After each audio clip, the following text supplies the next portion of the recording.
This is my Nissan 300Zx twin turbo.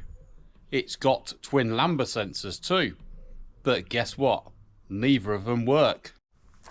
So there's one down there, but we don't talk about that. I've already taken the battery out, so we can get down to the one what is down there. So if you're lucky, you can just about make it out there. Try and get a torch down on it.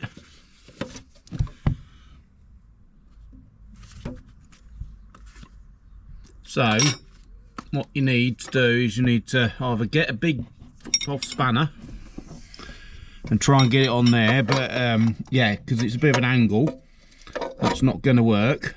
So the other option is one of these specialist tools. So what you do is you put that down there and you try and slot it over the Lambda sensor like so, which you probably can't see. So yeah, that's down there, slotted over the Lambda sensor. And then what you can try and do, you could try and get your spanner on top of it, which is very awkward to do. So the spanner's on top of that.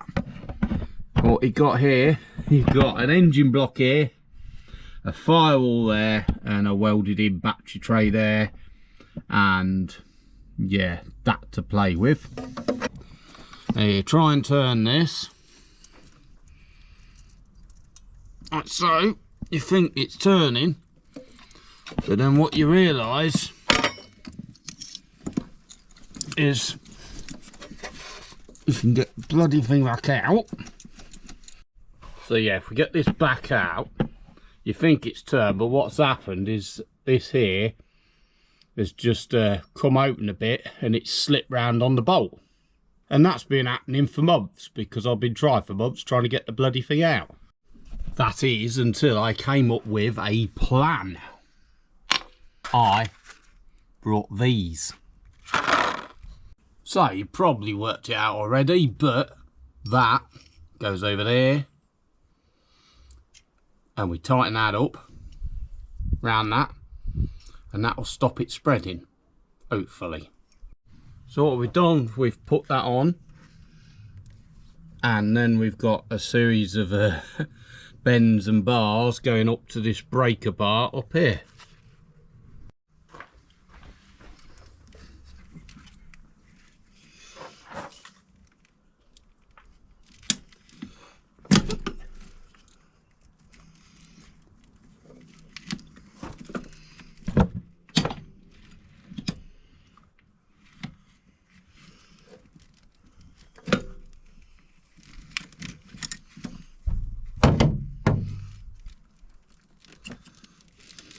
So either that's broken that loose, or I've broke the clip off the thing. So yep, I have broken the Jubilee clip. So yeah, there it is.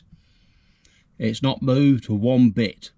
So I had a second attempt with the final Jubilee clip.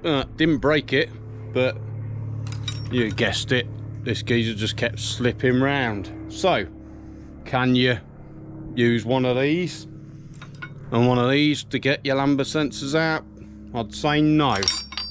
I think the only way I'm getting my Lambda sensors changed is these, but that's for another day. So if you do have any ideas on how you can get those things out, please let me know. Thank you for watching.